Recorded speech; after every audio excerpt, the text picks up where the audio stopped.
Take your hands off that pump! Right now! She froze. The gas station went quiet. Sir, I'm just... Now!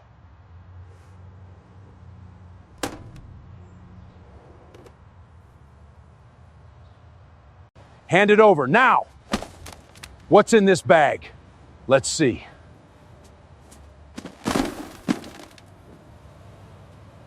I do not consent. Shut up! I smell weed!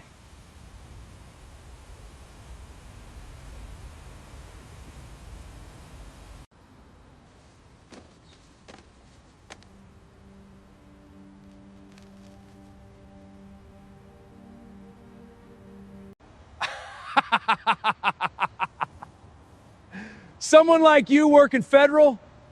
Funniest damn thing I've seen all year.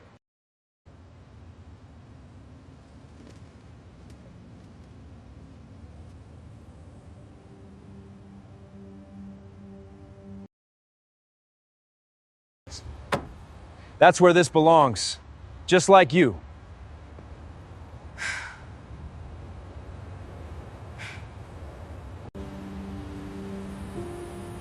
You're going to regret this.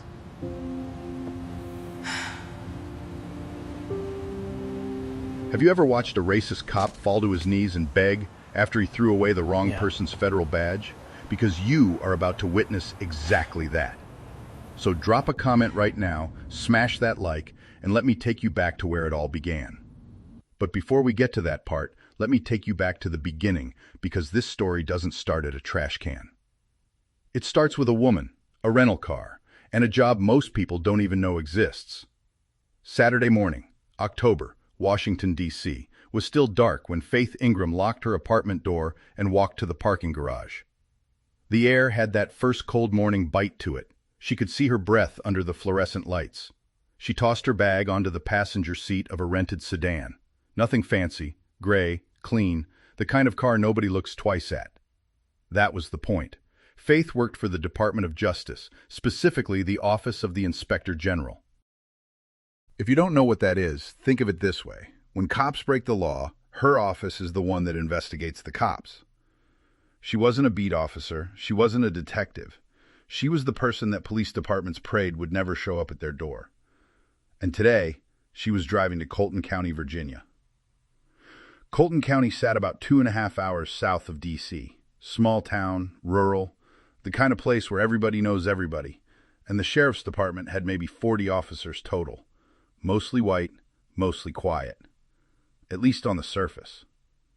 But Faith had a file on her laptop that told a different story. 14 formal complaints filed against the Colton County Sheriff's Office over the past decade. Every single one involved a black or Latino resident. Traffic stops with no probable cause, searches without warrants, intimidation, racial slurs. And every single complaint had been dismissed by the department's own internal affairs unit. 0 sustained, not one. That's why Faith was going down there. Not to make arrests, not yet, just to look around. Drive the main roads, pull some public records at the county courthouse, get a feel for the place before the official investigation kicked off. She merged onto I-95 South as the sun started coming up, orange light spilling across the windshield. The highway was mostly empty, too early for weekend traffic. She had a podcast playing, something about federal sentencing reform. The host was interviewing a retired judge. Faith sipped her coffee, black, no sugar. She drove exactly the speed limit, not because she was worried about getting pulled over. Well, actually, yes, partly because of that. She'd been a black woman driving on American highways for 20 years. She knew the math. She knew what a busted taillight could turn into.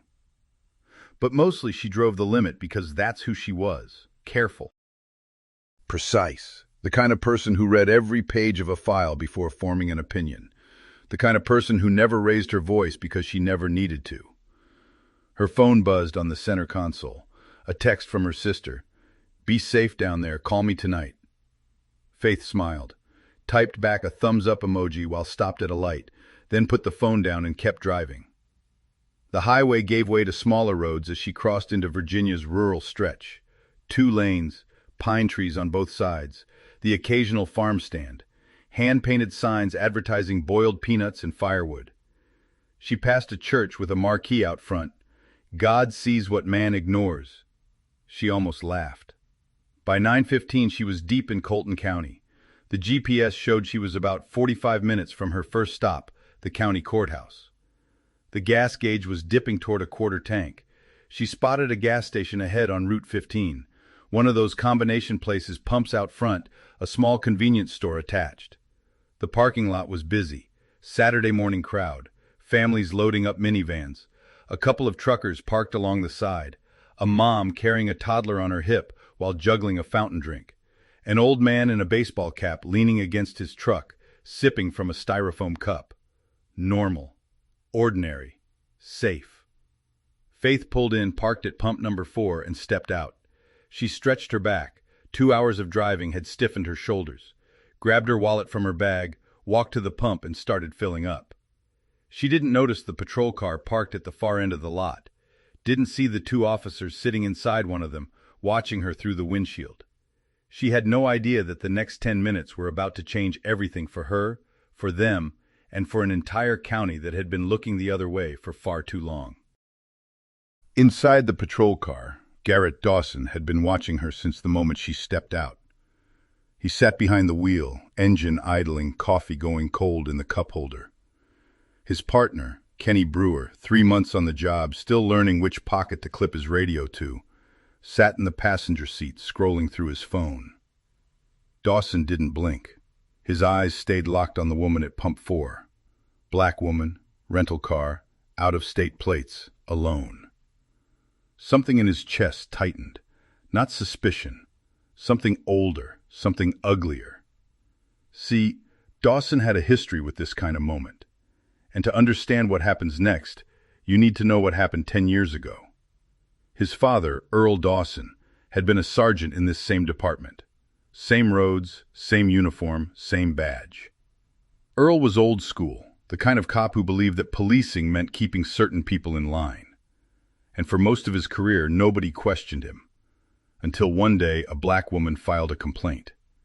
She said Earl had pulled her over for no reason, searched her car without consent, and called her things that don't belong in any conversation, let alone one between a public servant and a citizen. The complaint went up the chain. Internal Affairs tried to bury it, but someone sent a copy to the feds. The Department of Justice opened an investigation. Earl was suspended, then fired. The stress of it, the hearings, the public shame, the loss of the only identity he'd ever known ate him alive. 6 months after his termination, Earl Dawson died of a heart attack in his living room. He was 52 years old. Garrett was 28 when they buried his father. He stood at the graveside in his own deputy uniform and made a promise he never said out loud, but carried every single day since. No black woman would ever do that to his family again. In Garrett Dawson's mind, a black woman destroyed his father, and the federal government helped her do it. He never questioned that. Not once. And now here was another one, standing at a gas pump in his county, on his roads like she had every right to be there. His knuckles went white on the steering wheel. "Stay here," he told Brewer. "What's up?" Brewer looked up from his phone. "Just stay here." Dawson stepped out, adjusted his belt, straightened his sunglasses, and walked toward pump 4 like a man who owned every square inch of that parking lot. Faith had her back to him. The pump clicked off tank was full. She hung the nozzle back and reached for her receipt. "Ma'am?" She turned around. A cop. Close. Too close. One hand on his belt, the other pointing at her. "I need to see some ID, licensed and registration. Now." Faith looked at him, then looked around the parking lot. Families at other pumps. A teenager wiping a windshield. A man walking out of the convenience store with a bag of chips. Everyone going about their Saturday. "Of course, officer," she said. Her voice was calm. "Can I ask what this is about?" Dawson didn't answer the question. Instead, he raised his voice, loud enough for the people at the next pump to hear. "You don't look like you're from around here.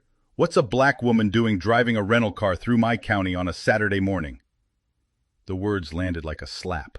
A man filling up his truck 2 pumps over turned his head. A woman in a sundress froze with her hand on her gas cap. A little boy tugged his mother's sleeve and asked why the policeman was yelling. Faith felt her stomach drop. but her face didn't change. She'd learned a long time ago that showing a reaction to a cop like this was a luxury she couldn't afford. "I'm traveling for work, sir. My license is in my bag in the car. May I reach for—" She moved to the passenger side, opened the door, took her wallet from the bag on the seat, pulled out her Virginia driver's license and handed it to him. 2 fingers, arm extended, the way her mother taught her when she was 16, never make a cop reach for anything. Dawson snatched it, studied it like he was looking for a reason, any reason. "Faith Ingram," he read aloud. "D.C. address." He looked up. "Long way from home, Faith. What kind of work brings you all the way out here?" "Just a field visit, sir." "Field visit." He repeated it like it tasted bad. "For what?" "I'd rather not get into the details, officer. Is there a problem with my vehicle?" Dawson tilted his head. That answer bothered him. People in his county didn't dodge questions. They answered. They nodded. They said yes, sir, and no, sir, and thank you for keeping us safe. This woman was doing none of those things. He turned to look at the people around them. More eyes on him now. A couple had stopped loading groceries into their trunk. A trucker leaned against his cab, arms crossed, watching. 2 teenage girls near the air pump had their phones halfway up, not quite recording, but ready. Dawson didn't care. He liked the audience. Always had. He raised his voice again, loud, performative, like he was putting on a show for the whole parking lot. "You know, every time I see a black person driving a car I don't recognize through this area, there's a problem. Every single time. It's like clockwork. Never fails." He looked around at the other customers, shrugged his shoulders like he was sharing a private joke. "Am I wrong? Y'all know I'm not wrong." Nobody laughed. A few people looked at the ground, but nobody said anything either. Nobody ever did. Dawson turned back to Faith, looked her up and down, slow, head to toe. "You running from something? Got a warrant out there I should know about?" "No, sir. No warrants." "You sure about that? Because something about you just doesn't sit right with me." Faith stood perfectly still, hands visible, shoulders straight. She'd been trained for moments like this, not in a classroom, but in a life. 20 years of driving while black in America had taught her exactly what a wrong word could cost on a road like this, with a cop like this, in a county like this. So she did what she'd always done. She stayed calm, she stayed polite, and she asked the only question that mattered. "Officer, I've shown you my ID. I've answered your questions. I'm happy to cooperate, but I'd like to know, am I being detained or am I free to go?" The air between them shifted. Dawson's jaw clenched. His hand drifted to his belt, not toward his weapon, but toward his cuffs, the reflex of a man who wasn't used to hearing that question from a black woman. He folded her license between his fingers and tapped it against his palm, slow, deliberate, each tap a little louder than the last. "You're free to go when I say you're free to go. That's how this works in my county." He stepped closer, close enough that she could smell the stale coffee on his breath, close enough that the people watching couldn't pretend they didn't see. He leaned in, voice just low enough that only she could hear. "I'm going to find something, I always do, and when I do, you're going to wish you never set foot in this county." Faith's heart was hammering. She could feel it in her ears, in her wrists, behind her eyes, but she kept her breathing even, kept her hands still, kept her face like stone. One flinch, one wrong word, one flash of anger, and this man would have exactly the excuse he wanted. She didn't step back. She held his gaze, steady, unblinking. And something about that, about the fact that this black woman was not afraid of him, made Dawson angrier than anything she could have said. Inside the patrol car, Brewer was watching everything through the windshield. His hand moved to his chest. He reached up and clicked on his body camera. The small red light blinked to life. He didn't know exactly why he did it right then. Instinct, maybe. Or maybe the voice in the back of his head, the one they hadn't trained out of him yet, was telling him that something about this stop was wrong. 3 months on the job, knew enough to still have that voice, knew enough to still listen to it. Back at the parking lot, the gas station hummed with that terrible quiet, the kind that settles over a place when everyone can feel something ugly building, but nobody knows how to make it stop. A woman in a minivan pulled her kids a little closer. An old man shook his head and walked away. The 2 teenage girls had their phones all the way up now, recording. And Dawson, standing there with Faith's license in his fist, jaw tight, sunglasses hiding whatever churned behind his eyes.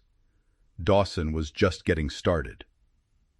Dawson turned back toward Faith's car. He walked around to the driver's side, opened the door like he owned it. "Sir, what are you doing?" "I'm conducting a search."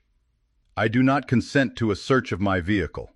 She said it clearly, loud enough for the people around them to hear, loud enough that it would be picked up by any camera rolling. A man at the next pump looked over. A woman carrying a case of water stopped walking. Dawson didn't even glance at her. "Yeah, well, I can smell marijuana coming from this vehicle. That gives me probable cause, so your consent doesn't mean a damn thing." "There is no marijuana in my car." "I said I smell it. That's enough. Step back." There was no marijuana. There had never been marijuana. The car was a rental she'd picked up 12 hours ago. It smelled like air freshener and new upholstery, but that didn't matter.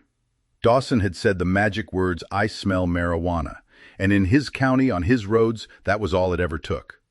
He reached into the car, started pulling things out. Her laptop bag came first. He tossed it onto the pavement. It hit the concrete with a crack, the sound of something expensive breaking inside. Faith flinched but didn't move. Her fingers curled into fists at her sides, then slowly uncurled. Control. Keep control. Then her overnight bag. He unzipped it and dumped it upside down. Clothes spilled across the dirty lot. A blouse, a pair of shoes, toiletries rolling across the concrete. Her things, her personal things, scattered on the ground in front of strangers, in front of families, in front of children who were watching from car windows with wide eyes. Faith watched a tube of her lipstick roll under a stranger's tire. Something about that small detail, that one tiny, ordinary thing lying in the dirt, hit harder than all the yelling. A woman at pump 2 put her hand over her mouth. The trucker uncrossed his arms and took his phone out. The teenage girls were already recording. Dawson kept going. Glove box, center console, under the seats. He searched like a man looking for something specific, but they both knew he wasn't. He was looking for a reason to exist in this moment, a reason to keep going, a reason to prove to himself and everyone watching that he was right about her, that he was always right about people who looked like her. Then he found the bag. Faith's messenger bag. Sitting on the passenger seat, he grabbed it, flipped it over, and shook it out. Pens, a notebook, a phone charger, and there it was, a leather badge holder. It hit the pavement with a soft thud.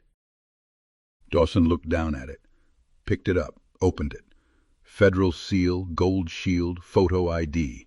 The words, United States Department of Justice, printed across the top. He stared at it for 2 seconds. Then he looked at Faith. And he laughed, not a nervous laugh, not a confused laugh, a real from-the-gut laugh, the kind that comes from a place of total certainty that the world is exactly the way you think it is. "Oh, this is rich." He held the badge up high, turned it so the whole parking lot could see. "Y'all see this? This black woman's got herself a little federal badge." He looked back at Faith. The grin was ugly. "Honey, a black woman working federal? Come on now. The only place that happens is on TV. This is the fakest damn thing I've ever held in my life." Faith's hands were trembling at her sides, not from fear, from something deeper, something she had to hold down with everything she had. She could feel the eyes of every person in that parking lot on her, the pity, the horror, the helplessness. It burned worse than anything Dawson had said. "Officer, that badge is real. I am asking you, call your station, run the badge number. It will take 2 minutes." Measured, controlled, every word placed like a brick. Dawson looked at her like she'd told a joke that wasn't funny. "You want me to waste my time calling in a toy badge some black woman bought off the internet?" He shook his head. "I don't think so, sweetheart." He walked to the trash can, the big metal one by the pumps, overflowing with napkins and soda cups. He held the badge holder up one more time high so everyone in that lot could see it, and dropped it in. The leather hit the metal with a dull clang. The sound carried across the parking lot like a gunshot. "That's where this belongs," Dawson said. He turned to Faith. "Right there in the trash, just like you don't belong here." The gas station had gone completely silent. No pumps clicking, no engines starting, just the hum of the overhead lights and the distant rush of traffic on Route 15. Faith stood there, looking at the trash can, her credentials, the ones she'd earned over 15 years of service, sitting on top of crumpled napkins and empty coffee cups. 15 years of work, thrown away in 3 seconds by a man who couldn't imagine a black woman earning them. Her jaw tightened, her eyes burned, but she didn't cry. She didn't scream. She looked straight at Dawson. "You are making a mistake you cannot take back. Call your station, verify the badge number. I am asking you one last time." Dawson smirked. "Or what?" Inside the patrol car, Brewer had heard every word. His body camera was still recording the red light steady on his chest. His palms were slick against the dashboard. He looked at the badge holder in the trash can. He looked at the woman standing by the pumps, calm, still, dignified, while his sergeant tore her apart in front of 30 people. Something in his gut told him this was wrong. Not wrong like a bad judgment call. Wrong like the kind of wrong that ends careers. That ends up on the news. That follows you for the rest of your life. He was 3 months into this job. He didn't have the authority to override Dawson, didn't have the seniority to challenge him. But he had a radio, and he knew the procedure when someone claims to be a federal officer. You verify. You don't throw the badge in the garbage and laugh about it. Brewer picked up the radio. His hand was shaking. He pressed the button and spoke quietly, low enough that Dawson wouldn't hear from outside. "Dispatch, this is Unit 7. Requesting verification on a federal badge. Department of Justice, Inspector General's office. Badge number check." He read off the number he'd memorized when Dawson held it up for the crowd. Then he waited, staring through the windshield, watching Dawson pace back and forth in front of the woman, praying he was wrong about what he thought was about to happen. He wasn't wrong. Back outside, Dawson was done waiting too, but not for a radio call. He turned back to Faith. His face had changed. The smirk was gone. What replaced it was something harder, colder, something decided. "All right, I've heard enough of this. You're carrying a fake federal badge, you're refusing to cooperate, and you're wasting my Saturday morning. I'm placing you under arrest for impersonation of a federal officer." "I have cooperated with everything you've..." "Turn around, hands behind your back." "Officer, please. Just call it in." "I said turn around." She didn't turn around. She stood facing him, eyes locked. Dawson grabbed her arm, hard, fingers digging into her skin. He spun her around and slammed her forward onto the hood of the patrol car. The metal was hot from the October sun. She felt it sear through her shirt, against her chest, against her cheek. Her face pressed against the hood. Her arms yanked behind her back. The steel of the handcuffs clicked around her wrists, cold, tight, biting into her skin. A woman in the parking lot gasped. Someone yelled out, "Hey, come on, man!" but didn't step forward. The old man who'd been walking away turned back around, his face white. A child started crying in a minivan. Dawson leaned down close to her ear. His breath was hot against her neck. "This is what happens to any black woman who comes to my county pretending to be something she's not. This is how it ends for people like you." He stood up and looked around the parking lot. Dozens of phones, every single one recording. Dawson looked right into the nearest camera and shrugged. "Just doing my job, folks. Nothing to see here." Faith lay still on the hood, the heat soaking through her clothes, the cuffs pulling her shoulders back, her cheek pressed against grit and dust and sun-baked metal. The world reduced to the sound of her own breathing, controlled, even steady, the only thing she could still control in this moment.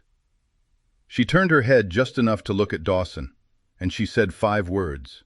Quiet, calm, like a fact carved in stone. "You are going to regret this." Dawson laughed, that same ugly laugh, but inside the patrol car the radio crackled to life, and the voice on the other end was about to change everything. The radio crackled inside the patrol car. Brewer lunged for it.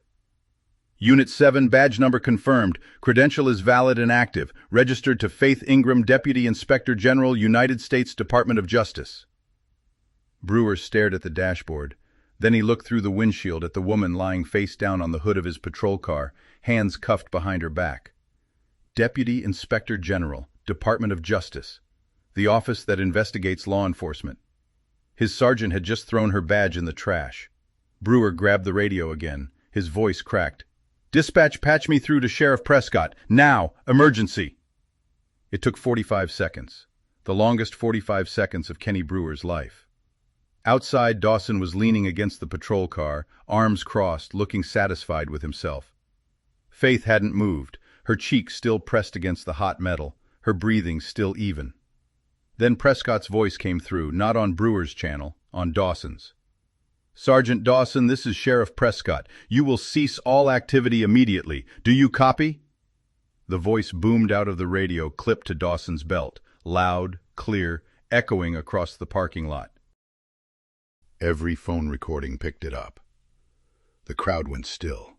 Dawson froze. His hand went to the radio. "Sheriff, I've got a situation here. A black woman with a fake federal—" "That badge is real, Dawson. That woman is the Deputy Inspector General of the United States Department of Justice.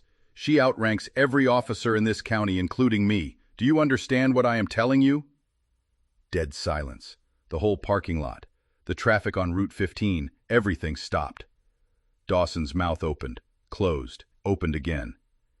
That's not possible. There's no way a black woman— "Shut your mouth. Remove the handcuffs. Do not speak to her. Do not touch her. Do not move from that spot. I am on my way." The radio went dead. Dawson stood there. His face had lost all color. The sunglasses that had made him look untouchable 5 minutes ago now looked like a mask with nothing behind it. He looked around the parking lot. Every phone still up. Every lens pointed at him. The trucker, the teenage girls, the woman with the toddler, the old man who'd come back. All watching, all recording, not a single person looked away. His hands were shaking as he reached for his keys. He fumbled with the handcuff key, dropped it on the pavement, picked it up, dropped it again. The metal key scraped against the cuffs before finally catching. The click of the cuffs releasing was the loudest sound in that parking lot. Faith stood up slowly, rolled her shoulders back, straightened her shirt, touched the spot on her cheek where the hot metal had pressed a red mark into her skin. She didn't rub it. She just touched it, like she was cataloging evidence, filing it away for what came next. She didn't say a word. She turned and looked at Dawson, and the look on her face said more than any sentence could. It wasn't anger, it wasn't triumph, it was something quieter than both. Dawson couldn't meet her eyes. 5 minutes later, a black SUV pulled into the lot. Sheriff Nolan Prescott stepped out. His face looked like a man who'd aged 10 years on the drive over. He walked straight to Faith, asked to see her identification. She handed him her driver's license, the one Dawson had snatched from her earlier. Prescott examined it, nodded, a short, grim nod. He turned to Dawson. "Get the badge out of the trash." Dawson didn't move. "Now, Sergeant." Dawson walked to the trash can, the same one he'd strutted to minutes ago with a grin on his face. He reached in past the napkins and soda cups and cigarette butts. His hand came out holding the leather badge holder, smudged, dirty, stained with coffee. He wiped it on his uniform shirt, hands shaking so badly he almost dropped it. Prescott took it from him, examined it, handed it back to Faith. She took it without a word, looked at the scuffs, the stains, put it in her pocket. Prescott turned back to Dawson. "Your weapon." Dawson unholstered his pistol and handed it over. "Your badge." He unpinned his badge from his chest. The pin left a small hole in his shirt. "Your keys." The keychain jingled in the silence as Dawson handed it over. Prescott took all three. Looked at Dawson the way you look at something you're about to throw away. "You're done." Dawson's legs buckled. He dropped to his knees on the concrete, right where minutes ago he had shoved a woman's face into the hood of his car because of the color of her skin. "Please," he said, barely a whisper. "Please, ma'am, I didn't know. I swear I didn't know. Can we talk about this?" Faith looked down at him, at this man on his knees, the man who had called her a liar, thrown her credentials in the garbage, slammed her face into hot metal, and told her she didn't belong, all because she was black. She was quiet for a long moment. The parking lot held its breath. Then she spoke. I don't need your apology, Sergeant. I need you in a courtroom. She turned and walked back to her car, stepped over her belongings still scattered across the pavement, didn't look back. Dawson stayed on his knees. The phones kept recording. The gas station didn't go back to normal. Not that morning. Maybe not ever. Prescott stood in the middle of the parking lot, looking at the mess Dawson had made. Faith's belongings still scattered across the concrete. Clothes, papers, a cracked laptop bag, a tube of lipstick crushed under someone's tire, the trash can with its lid half open. He turned to Dawson, who was still on his knees. "Get up." Dawson got to his feet slowly. His uniform was wrinkled at the knees, smudged with parking lot dirt. "Sheriff, listen to me. I was just doing my job. I had probable cause." "You smelled nothing. That car is a day-old rental." She was acting suspicious. She was pumping gas, Dawson. Anybody could have made this mistake. You threw a federal badge in the trash. You handcuffed a deputy inspector general and slammed her face into the hood of your car. In front of 30 witnesses, on camera. That is not a mistake. That is the end of your career. Each excuse was weaker than the one before, and each time Prescott shut him down, Dawson's voice got smaller. Prescott's fury was the controlled kind, the kind that comes from a man who knows his entire department is about to be on the national news for all the wrong reasons. Prescott called for a second unit, had Dawson placed in the back seat, not in handcuffs, not yet, but behind the cage partition all the same. The door closed with a solid thunk. Dawson sat there staring at his hands, the same hands that had thrown a badge in the trash and shoved a woman's face into hot metal. Now useless in his lap. Prescott walked over to Brewer. The kid was standing by the patrol car body camera, still running, looking like he might throw up. "Tell me everything." Brewer did. The stop, the search, the badge, the trash can, every word Dawson said, and then something Prescott wasn't expecting. "This isn't the first time, sir." Prescott went still. "Dawson does this. Not this bad, but he targets black drivers. Every shift. He talks about it in the car when the camera's off. Uses words I'm not going to repeat. He brags about it. Says nobody's going to stop him because internal affairs is, his words, a joke." 3 months of silence pouring out in 60 seconds. Brewer's voice was shaking, but he didn't stop. Prescott listened without interrupting. When Brewer finished, the sheriff stared at the ground for a long time. Then he nodded once and walked away. Across the lot, Faith was on the phone. She'd walked back to her car, sat in the driver's seat with the door open, and called her sister. The same sister who had texted that morning, "Be safe down there." Denise picked up on the first ring. "Faith, are you okay?" And for the first time that morning, the first time through all of it, Faith's voice broke. "I'm okay." A breath that shuddered on the way out. "He threw my badge in the trash, put me in handcuffs, in front of everyone, because of you know why." She pressed her fingers against the red mark on her cheek, still warm. "But I'm okay, and I'm going to make sure this doesn't happen to someone who doesn't have a badge to fall back on." She hung up, sat for a minute, then got out and walked back to Prescott. "Sheriff, I want to be clear. I am declining your department's internal review." The Office of the Inspector General will open a formal investigation not just into today, but into the pattern of conduct that brought me to Colton County in the first place. 14 complaints. 0 sustained. That's not a coincidence. That's a system. Prescott didn't argue. He didn't try to negotiate. He just nodded.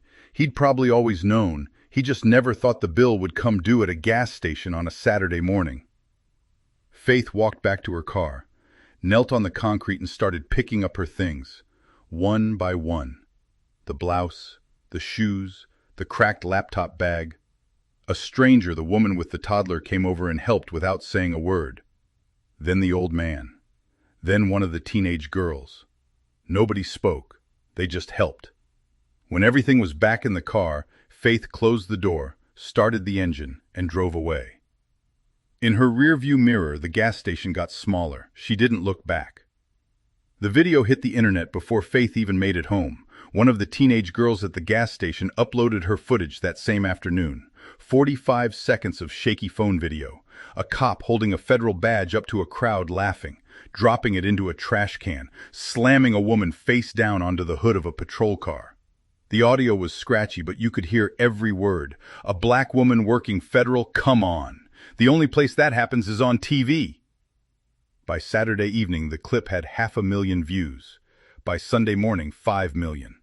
By Monday, it was everywhere. Cable news, network morning shows, late-night monologues, the front page of every major newspaper in the country. The image, a white cop tossing a black woman's federal badge into a gas station trash can, became a symbol overnight. People shared it with one word, one hashtag, one question that didn't need an answer. Comment sections exploded. Legal analysts broke down the charges Dawson was facing.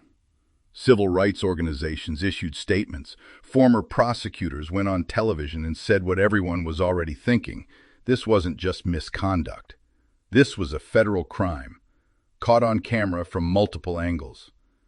And then the body camera footage dropped. Brewer's footage was released through official DOJ channels. It wasn't shaky, it wasn't 45 seconds. It was the full encounter from start to finish. Every word, every action, every moment captured in high definition from a camera mounted on the chest of a 25-year-old rookie who'd had the instinct to press record when his gut told him something was wrong. The body cam was worse than the phone video, because it captured things no bystander could. The tone of Dawson's voice when he told Faith she didn't belong, the sound of her belongings hitting the concrete one by one, the dull clang of the badge hitting the inside of the trash can, the click of the handcuffs, the quiet, controlled sound of Faith's breathing as her cheek was pressed against hot metal. And it captured the moment that became the headline of every article written about this case.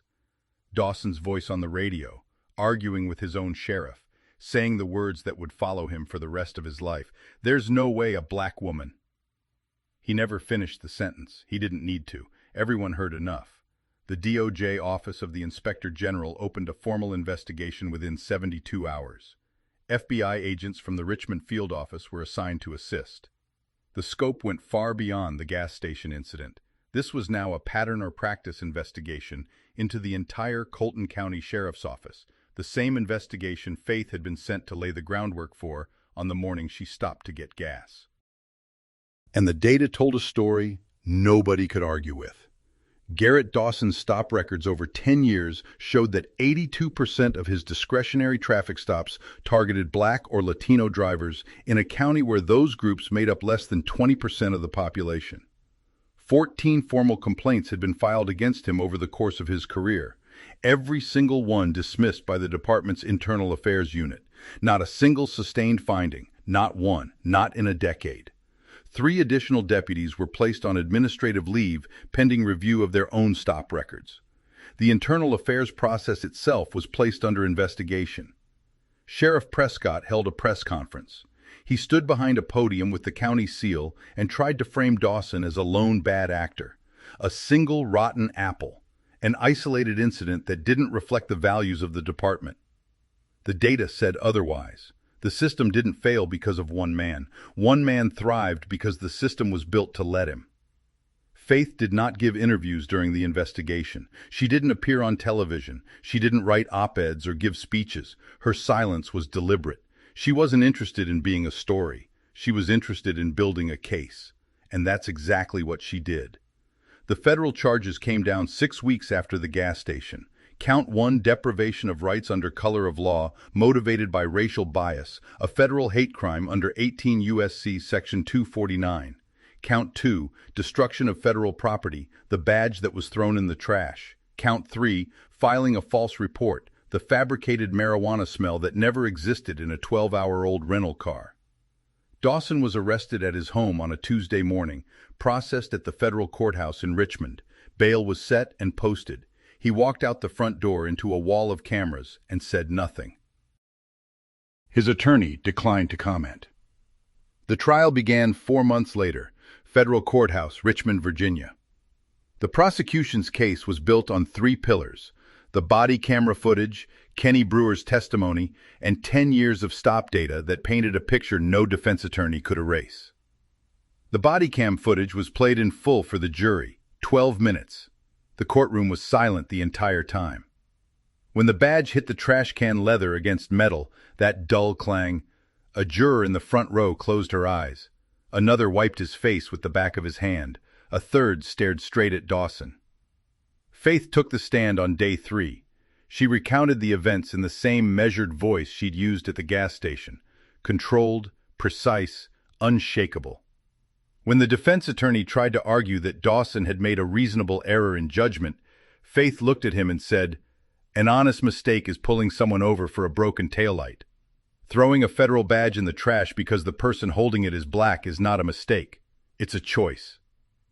The courtroom was silent. The jury deliberated for less than 4 hours. Guilty, all counts. Sentencing came 3 weeks later. The judge noted the severity of the conduct, the public nature of the humiliation, and the decade-long pattern of racial bias that had gone unchecked. 48 months in federal prison, 3 years of supervised release, lifetime ban from law enforcement, permanent revocation of his post-certification, meaning Garrett Dawson would never wear a badge again. Not in Virginia, not anywhere. The Colton County Sheriff's Office was placed under a federal consent decree. The terms included an independent monitor, mandatory bias training, revised stop-and-search policies, and the establishment of a civilian review board.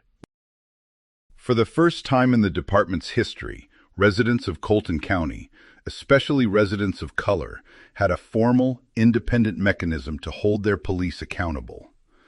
The system that protected Garrett Dawson for 11 years was finally being taken apart. Not from the inside, from the outside, by the woman whose badge he threw in the trash. 6 months later, Faith Ingram sat behind a new desk in Washington, D.C. She had been promoted to Inspector General, the full title, not the deputy. The youngest black woman to hold the position in the office's history. On her desk, next to a stack of case files and a cold cup of coffee, sat a glass display case.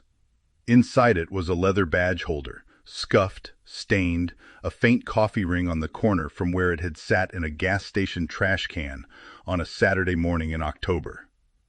She kept it not as a trophy, she kept it as a reminder of what happened when she had a badge, and what happens to the millions who don't. Because that was the thing Faith couldn't stop thinking about in the months that followed. She had credentials, a title that made a sheriff's voice shake on a radio, 15 years of service and the full weight of federal authority behind her name.